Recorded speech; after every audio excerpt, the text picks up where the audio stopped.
Hello everyone. Before we get into the video, I have two announcements. One, thank you for 100 views on the FNAF ranking. I guess that's what happens when you do anything but play Roblox, I guess. And I would like to say that on my YouTube community tab, you can choose what video comes next. With that out of the way, let's get right into the video.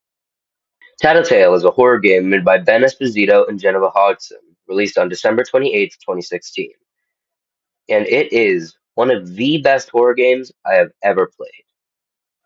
The most basic of basic premise of this game is that you just need to take care of your little Christmas gift that you open a little bit early. But it isn't. Let me explain. This little guy is the cornball himself, Tattletail.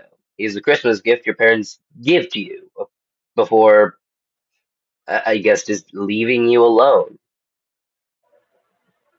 And now, with all the introductions out of the way, let's talk about the center point of this video.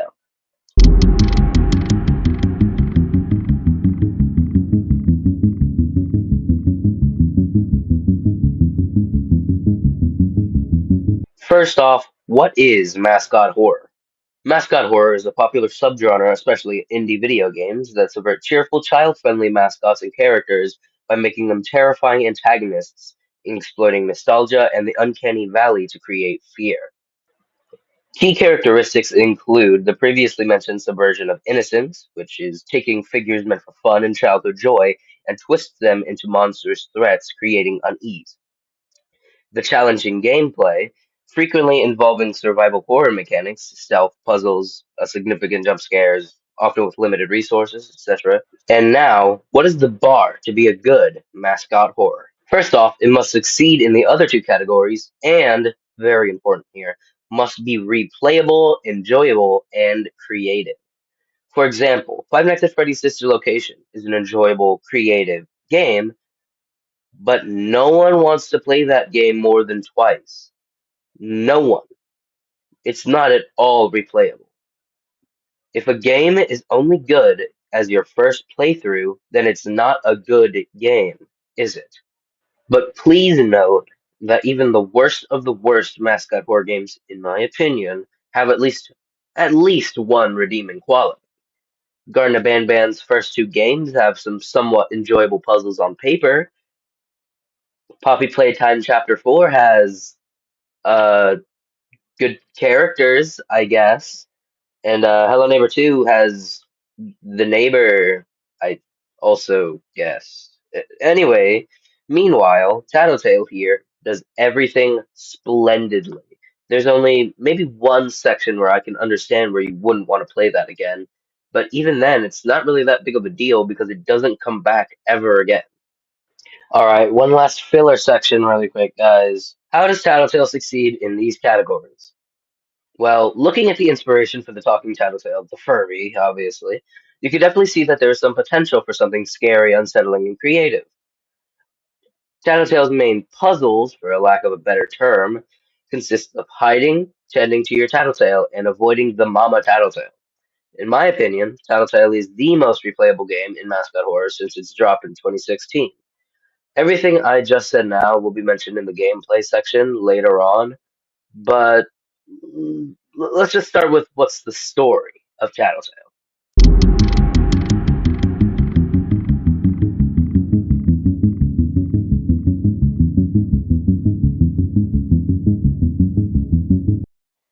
Also, I would like to say that none of the gameplay you're about to see is mine. Originally, I did record footage for this video from my own copy of the game, but the footage got all corrupted, and I don't have time to go play the entirety of this almost hour-long game of Tattletale and put it back into the video. So the footage comes from the channel that I have put in the description and put on screen as you're seeing it right now. And now with that out of the way, let's actually talk about the story. Tattletale takes place over the span of 5 nights. No, no, not those nights. Specifically Christmas nights, starting on December 20th and going on to Christmas morning. Tattletail is your Christmas present that you open early because you cannot be patient for the life of you. On the first night, it's basically a tutorial with Tattletail. You feed him, you brush him, you charge him. No big threat yet. No big threat yet. Second night this time, and Tattletail has somehow magically teleported into your clearly outdated dryer. Simply wrap him back up in his box and go back to bed. 'Cause, again, no real threat. Third night, and the player encounters the contents of an old nursery in the basement. For some reason, in the corner sits a now recalled Mama Tattletail, along with a cassette tape which can be played for a little story. So grab your sleeping bags, campers. We're about to listen to some banger stuff. The children thought that Mama would never find them as long as she couldn't see them. Turn the page. But Mama could still hear the children. The pitter-patter of their little feet led Mama right to them. Turn the page. Then Mama found the children, every last one, and put them right back to bed. Oh, okay. Moving on, fourth night, you find a green Tattletale who requires you to play hide and seek, during which Mama Tattletale hunts you. Hey, yeah, editing booth version of Foxy here. That's very clearly a yellow Tattletale. I don't know where the hell I got green from, but yeah, that's yellow. Once you survive the minigame, you receive a VHS tape that shows several interchangeable camera feeds from what seems to be a Tattletale commercial, which, fun fact, was the trailer for Tattletale. These VHSs also have just the most random amount of dead bodies you've ever seen. For the fifth and final night, which is Christmas Eve, Tattletale invites you to a party in your basement.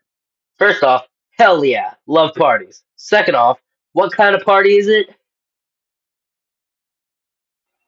Oh, yeah, why wouldn't it be? Anyways, this satanic panic is missing a few members, so you gotta collect two more Tattletales.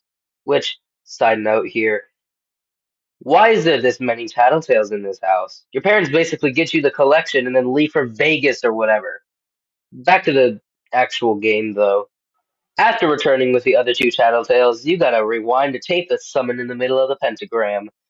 After rewinding the tape, Mama will appear and take all the candles, leaving you to go collect all the candles. Hooray! Even more fetch questing. My favorite. After returning with all the candles, all the Child Tales start chanting in one big circle.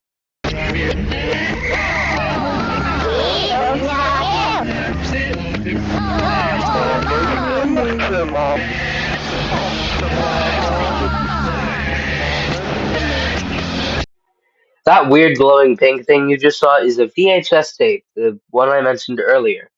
To end the seance, you must break the VHS tape and then go back to bed, because it's not your problem. On Christmas Day, the ending of the game depends on whether the player has collected all 22 eggs laid out across the game, which I didn't mention because it's more of a gameplay thing than story, so we'll talk about it in a minute. In the bad ending, where you didn't collect all 22 eggs, once you try to open your gift, the gift box bow comes off and the lid position is slightly altered, very Mandela catalog-esque. Yeah, editing me here again. Mandela effect. I meant Mandela effect, not catalog. That's a different thing. You actual bum. The player then has to attempt to open it again, only to find the gift box is empty. Mama Tattletail then kills the player, basically telling you that your seance, all that fetch questing, for nothing, because it didn't work. However, in the good ending, where the player did collect all 22 eggs, the present is revealed to be the same Tattletail that they've already played with for 5 nights at this point. Tattletail will then proceed to give the player a series of gifts. His birth tag, golden flashlight, whichever. The player will then need to open the door of their mother's room and wake her up, triggering a white screen. The game ends with Tattletail saying thank you to the player. And now, originally, the ending was left ambiguous because there wasn't a canon ending decided. But the good ending, the egg one, was canonized when the DLC dropped. But in my opinion, I always found the bad ending to be the better of the two, personally. But speaking of the good ending, let's finally talk about the gameplay loop of Tattletail. I feel like this should have been earlier. Whatever. Like I said before, Tattletail must be constantly pampered with food, being brushed, and being charged. Failing to give in will make a lot of noise and most likely kill you. Because Mama Tattletail's whole AI works over a node system. I'm not going to go over the entire AI and how it works because someone way more educated and skilled than me has discussed this in a video. The thumbnail's on screen, and I'm sure I'll have the link of their channel in the description so you can watch that. But basically, if you make sound, Mama will get closer. If you make noise when she's close enough, you're dead meat. Another thing here is the eggs, which hold such treasures, such as um, toenail clippings and boo, boo. What? What? What are you talking about? Throughout the game, you'll come across a variety of Easter eggs that you can collect. Like this one. Chewed dog food. All of them are kind of gross actually. Like, look at this. Fingernail clippings, used bandage, rabbit's foot. Ew, game. Ew. Yeah, I see that. Yeah, I know it sounds similar to what was in the script. I get that. I'm not stealing the joke. I, that's literally the go-to joke for this game and its eggs. I don't know what you want me to say. I'm not. Oh, whatever. Fine, we'll just skip the joke. Anyways, collecting the 22 eggs allows you to get the good slash canon ending, like previously mentioned. Now, remember when I said there's only one fault I might have with this game? It's the hide and seek section in Night 4. It's literally the only problem. It's not bad or anything, it's very interesting and well developed. The problem is it lasts literally forever. You and your Tattletale do nothing but run around while every couple seconds Mama kills your flashlight and Tattletale whines about getting his steak and lobster or whatever the hell's in your fridge. Anyways, that was the weirdly short gameplay section. Moving on to how was Tattletale received? Tattletail was received with mostly positive feedback, but with criticism due to comparisons of Five Nights at Freddy's. Which, can you really have a game in this modern era without it being related to Five Nights at Freddy's? Hell, I did it earlier in the video. Tattletail takes place over the span of 5 nights. No, no, not those nights. Anyways, people compared it to Five Nights at Freddy's because of the Five Nights, the animatronic-esque designs, and just the lack of any other unique mechanics that separate it from its home. But YouTubers and players alike loved it, and I personally love it. If you shorten the hide and seek part, then this game would probably be an A, but because of that, it's only like a B plus at best. But don't get me wrong, it's still amazing. Alright, let's get it out of the way. No, I'm not talking about Kaleidoscope DLC. Not in this video, at least. If you want me to talk about it, I can. You can comment it down below, or wait till I post it on my community tab and then vote for it. I know a lot of people happen to forget or ignore that Tattletail has a DLC, but it does, and it's a very unique plot that I wish to see more in games. And spoiler alert, I find that to be very much better than most common DLCs in horror, but that's all for today. I hope you enjoyed, and I'll see you sometime in March, except for that one more video I have planned for this month. Bye bye!